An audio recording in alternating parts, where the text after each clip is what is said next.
O estudo de hoje tem mudado a vida de milhares de pessoas. Mudou também a minha vida. E com certeza você vai conhecer a mensagem que tem a ver com o seu futuro eterno.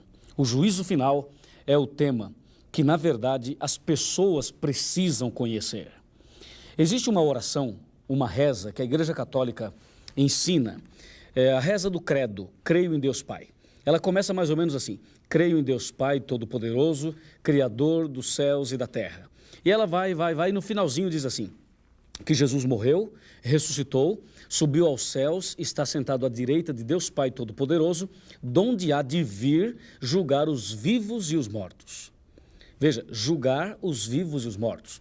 A reza fala do julgamento, mas não diz como será o julgamento, nem diz quem será o juiz, o advogado, as testemunhas, os réus e a lei.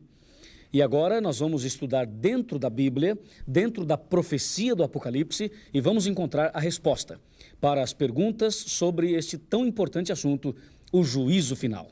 Muitas músicas já foram feitas sobre esse assunto, mas hoje nós vamos deixar tudo isso de lado e vamos ver o que Deus tem a nos ensinar. E o Espírito de Deus, que está aqui comigo e que está aí com você, com certeza vai iluminar a nossa mente e vai nos fazer entender este tão fascinante assunto.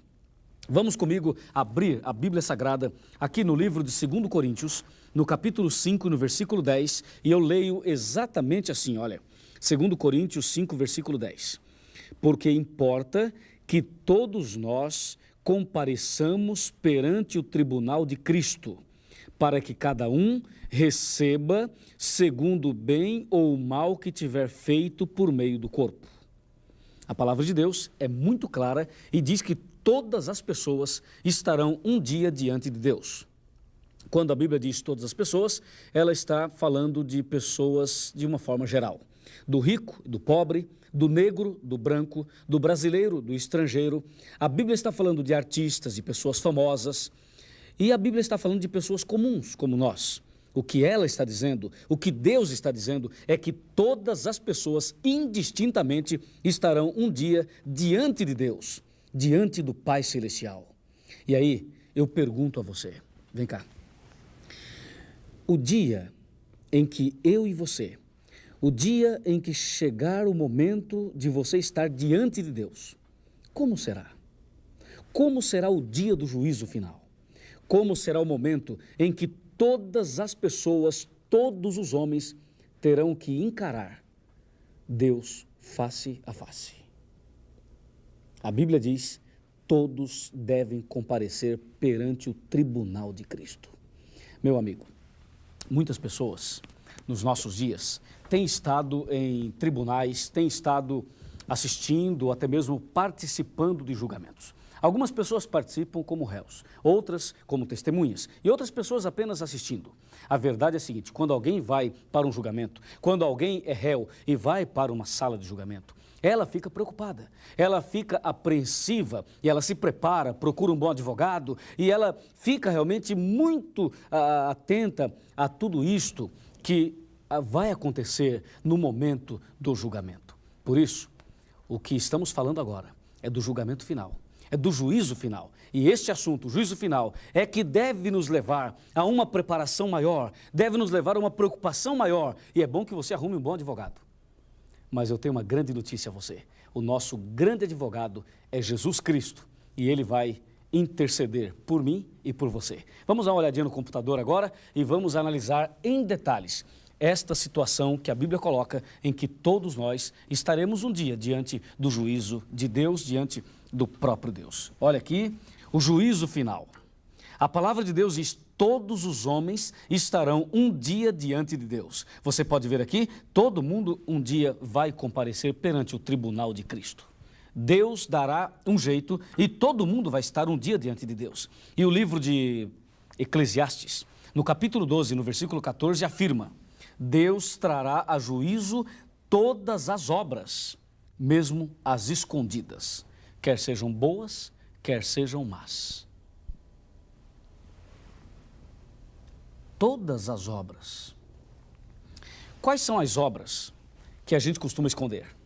Todas as pessoas têm boas obras e todas as pessoas têm más obras. Qual destas obras você acha que nós costumamos esconder? As boas ou as más? É claro, as más. As obras boas nós fazemos questão que todo mundo veja que a gente fez, não é mesmo? As boas obras nós queremos que as pessoas olhem, vejam e até nos elogiem. Mas a verdade é a seguinte: Deus diz que vai trazer a juízo até as obras escondidas.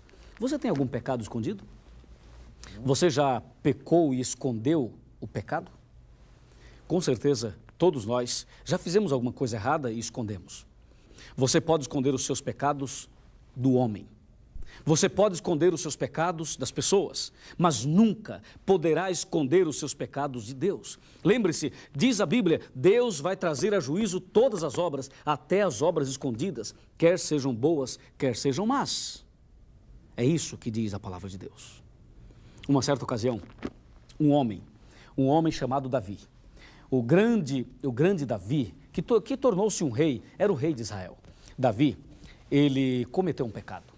O pecado de Davi é chamado pela Bíblia de adultério. Davi cometeu um adultério. E esse adultério tem uma história até interessante. Porque Davi viu uma mulher tomando banho, gostou muito dela e desejou possuí-la. Davi não queria saber nada a respeito daquela mulher. O que ele queria saber é que tinha desejo de a possuí-la. E então mandou chamá-la. Ela veio e ele a possuiu. Depois, ele sabia que ela era casada.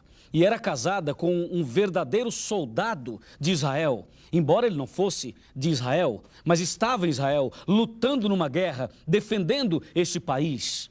Enquanto o marido estava na guerra, Davi, o rei, estava se deliciando no adultério com aquela mulher. Betseba era o nome dela. Uma jovem bonita, porém casada.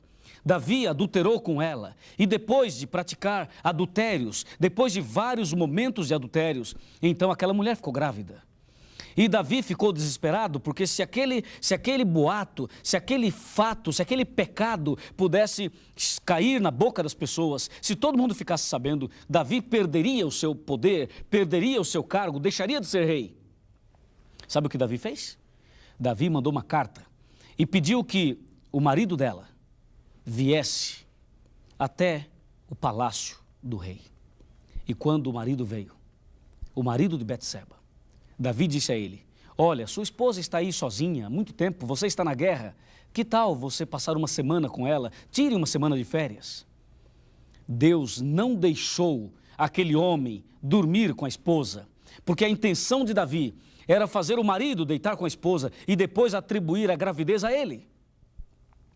Veja como o homem é maligno, como existe malignidade na mente humana, no coração humano. Davi tentou de todas as formas colocar a gravidez sob a responsabilidade do marido daquela mulher. Mas Deus não deixou e ele, de uma forma muito estranha, desobedeceu o rei e não foi dormir com a sua esposa e voltou para a guerra. Mas antes de voltar para a guerra, Davi escreveu uma carta, deu na mão dele, ele levou para o seu superior. E sabe o que dizia a carta? A carta constava a condenação dele. A carta dizia: coloque este soldado na frente da batalha para que ele seja assassinado no primeiro ataque. Que maldade! Que ação diabólica! E o marido daquela mulher foi assassinado. E agora Davi disse: bom, ela está viúva, e se ela está viúva, eu posso casar com ela, porque de acordo com a Bíblia, uma mulher viúva está livre para se casar. E Davi então possuiu aquela mulher definitivamente. Nasceu a criança e para sua decepção a criança morreu. Davi escondeu aquele pecado por anos. Durante muito tempo, Davi escondeu aquele pecado. Ninguém imaginava que um rei poderia cometer 2 pecados, além do adultério. Aliás, 3, adultério, mentira e assassinato. Agora, aquele pecado estava escondido. Aconteceu mais ou menos assim. É como se o rei levantasse um tapete e pegasse toda a sujeira do chão e pudesse colocar embaixo do tapete. Em outras palavras, o pecado do rei estava escondido. E ninguém sabia que o rei tinha cometido aquele pecado. E aí, meu amigo, o tempo passou. Mas lembre-se, o texto de Eclesiastes, Deus há de trazer a juízo todas as obras. Não há nada que possa ficar escondido aos olhos de Deus. A Bíblia diz, todo mundo vai comparecer perante o tribunal de Deus, seja ele um rei, seja ele um empregado, seja ele um rico, seja ele um pobre, seja quem for, todo mundo. E o rei esqueceu disso. Um dia chegou um profeta, o profeta Natã. E quando o profeta Natã chegou, ele foi fazer uma visita ao rei Davi. Chegou ali, tocou a campainha do palácio do rei. O rei atendeu. É o profeta Natã. Ô Natã, que bom que você veio aqui. Chega para cá, meu amigo. E o rei ficou todo feliz. Vamos sentar. E eles sentaram no bonito sofá do palácio do rei. E ali, os dois começaram a conversar. E o rei disse, Natã, que privilégio, a que devo a honra da sua visita, Natã. E o rei imediatamente pediu que trouxesse uma cevada para o profeta e um pãozinho integral, porque o profeta comia comidas naturais, não bebia café e comia pão natural. E aí o rei mandou trazer um lanche para o profeta e ali eles ficaram tranquilos, conversando, batendo papo, uma alegria muito grande. De repente, o rei Davi olhou para o profeta Natã e disse, ô profeta, qual a razão da tua visita? E o profeta olhou bem dentro dos olhos do rei Davi e disse, sabe o que é, rei? É que eu tenho um problema. E eu gostaria que o senhor, como rei, me ajudasse a solucioná-lo. E claro, o rei disse, pois não, profeta, o que você pedir, eu faço. Naquela época, o profeta tinha uma autoridade acima do rei. Hoje a situação é diferente, porque os profetas que nós temos hoje, eles escreveram a Bíblia e não estão conosco. Então a Bíblia é a boca de Deus falando conosco. Pois bem, mas naquela época tinha um profeta, e o profeta Natã falou, para você entender, rei, o meu problema, eu vou te contar uma história. A história é a seguinte, aí o profeta Natã contou uma história. Era uma vez, tinha um homem muito rico e tinha um homem muito pobre. É a história que o profeta Natã contou ao rei. Este homem muito rico, ele receberia uma visita do estrangeiro, de um outro país. E essa visita era muito importante. E o homem rico queria fazer uma festa, queria fazer um churrasco, queria fazer um almoço especial com churrasco e tudo. E sabe, rei, dizia o profeta Natã, aquele homem rico tinha muitos animais, muito gado, muitas ovelhas, muitos cordeiros, mas ele foi na fazenda vizinha e foi à casa de um homem pobre. E aquele homem pobre tinha só uma cordeirinha, uma só, de estimação. E sabe, rei Davi, o que aquele homem rico fez? E o rei Davi falou, não sei, mas já estou indignado. Me conta logo, profeta. E o profeta disse, olha, aquele homem rico foi lá, pegou a cordeirinha do pobre e matou a cordeirinha do pobre e fez a festa para o seu amigo rico que vinha de outro país. Já imaginou, Davi, que atitude errada deste homem rico? E eu gostaria que o senhor me ajudasse a resolver esse problema. Ah, mas o rei Davi ficou indignado e disse, onde já se viu? Aqui no meu reinado não. Este homem aqui fazendo essas coisas? Não, eu não admito. Me diz quem é, me dá o nome, o endereço, o SIC e o RG. Vou mandar prender essa pessoa. Onde já se viu um homem? Que isso, que injustiça! E o rei ficou vermelho, indignado. E depois de tanta indignação, o rei Davi perguntou ao profeta Natã, profeta, afinal, quem é o homem? O profeta Natã olhou bem dentro dos olhos do rei Davi e disse, rei, tu és o homem. Bah, desmontou o rei. Imagina, tu és o homem. Imagina, amigo, imagina, amiga, você tem um pecado escondido.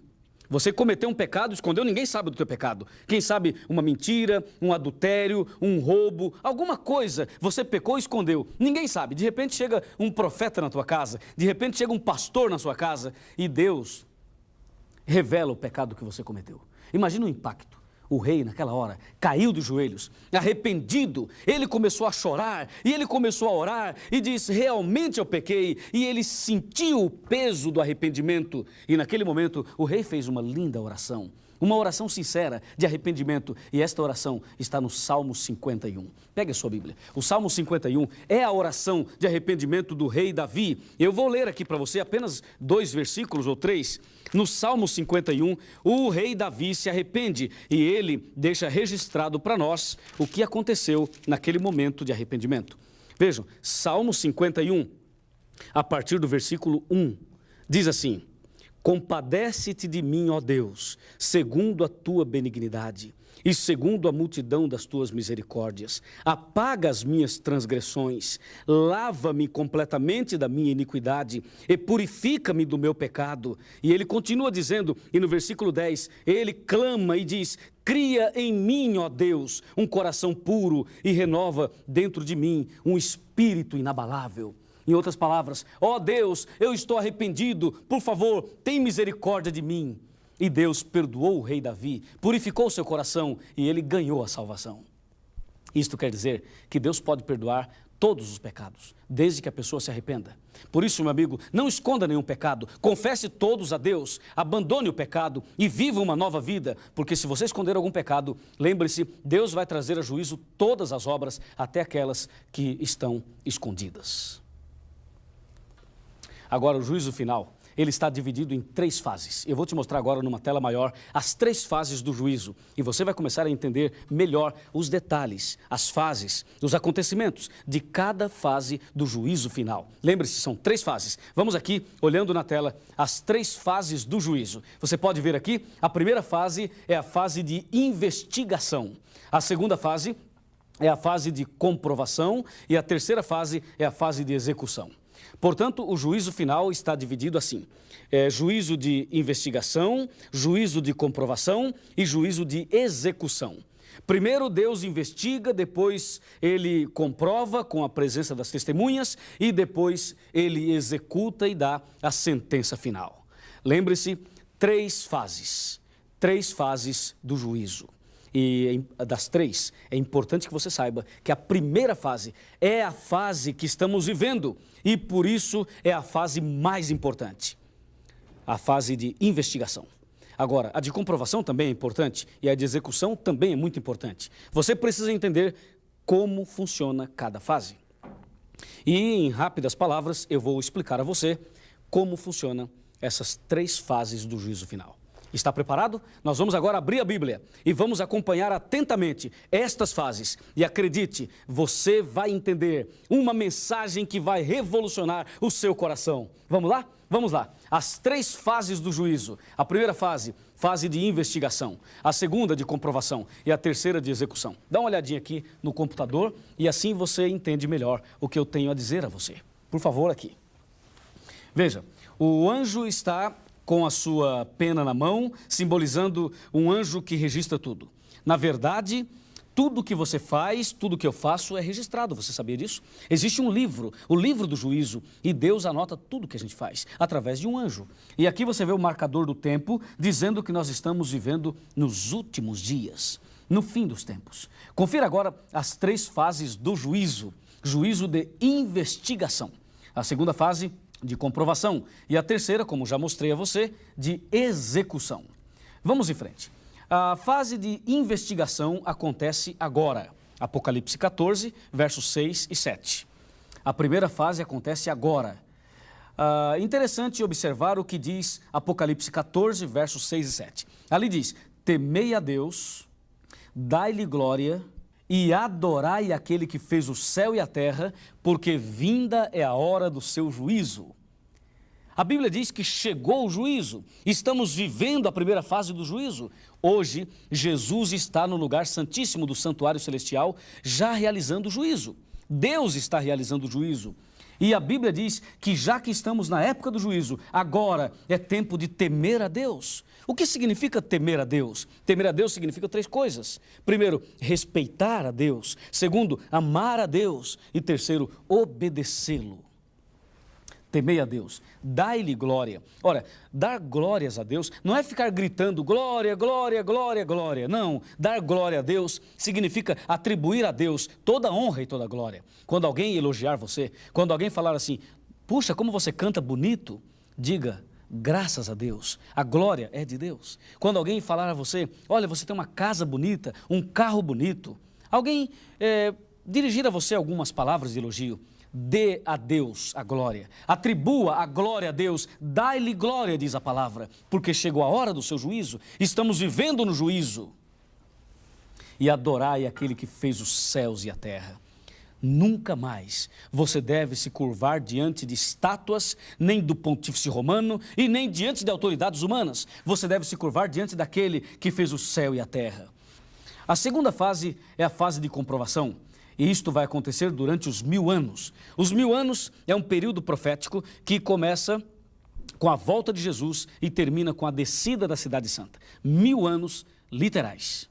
Esse período aparece em Apocalipse capítulo 20. Durante os 1000 anos haverá a fase de comprovação do juízo.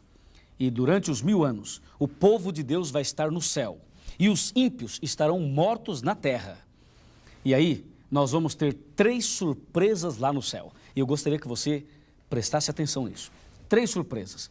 Primeira surpresa que vamos ter no céu, na segunda fase do julgamento, é estarmos lá.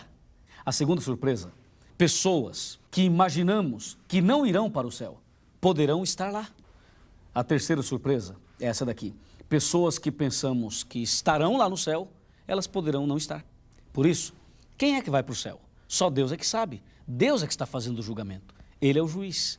Durante a segunda fase, nós vamos ter 3 surpresas. É a fase de comprovação. E a terceira e última fase é a fase de execução, que acontecerá depois dos 1000 anos. Quando a Cidade Santa descer do céu, aqui na terra, conforme diz Apocalipse 21, versículo 2. Após os 1000 anos, a fase executiva. E a fase executiva está escrito em São Mateus 25, verso de 31 a 34 e também verso 41. A Bíblia diz que naquele dia, na fase executiva do juízo, nós vamos ter 2 grupos. Um grupo à direita e o outro grupo à esquerda. Para o grupo da direita, Jesus vai dizer: vinde benditos de meu Pai, e recebei por herança o reino que vos está preparado desde a fundação do mundo.